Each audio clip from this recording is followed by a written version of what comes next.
kwenye uchanganuzi wa michakato baada ya kuona hatua za uchanganuzi wa michakato pamoja na alama zetu ambazo tulizisoma katika kipindi kilichopita.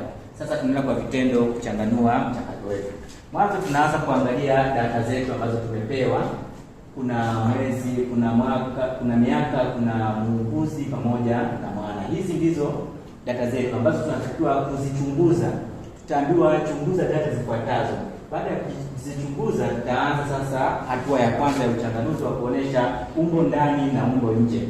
Baada ya kuonesha umbo ndani na umbo nje, hapa tutaandika kifonolojia, mabano ya kifonolojia kama tulivyoeleza kwenye mabano, lakini pia huku tutaandika mabano ya kifonetiki kama tulivyoeleza wakati tukifafanua mabano. Lakini pia hizi sauti zitaandikwa kifonetiki. Hatua ya pili tutaangalia mabadiliko, kwamba hizi sauti sasa zilibadilika kuwa nini. Lakini pia tukikumbuka huku tunapokuwa tunaandika kwenye umbo la nje, tuangalie kufidia sauti ambayo ilipotea kwenye umbo la ndani.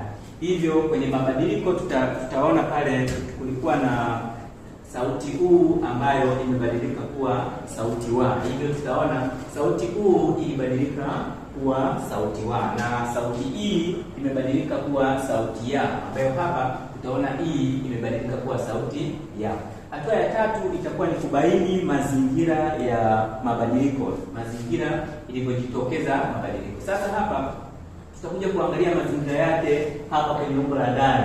Hapa ndipo tutaangalia mazingira kwamba hii iliyobadilika ilikuwa katika mazingira gani, ambapo sasa tutakuja kuonesha kwa mfano kwenye mabadiliko ya u kuwa wa ilikuwa katika mazingira ya kutanguliwa na ma na kufuatiwa na sauti e. Lakini pia kwenye sauti i kuwa ya ilikuwa katika mazingira ya kutanguliwa na ma na kufuatiwa na sauti a, kama hivi tulivyoonyesha.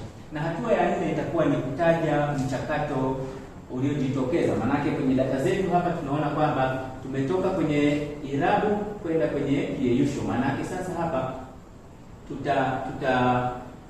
tutaona kwamba kilichofanyika hapa ni mchakato wa uyeyushaji. Hivyo tutaandika uyeyushaji.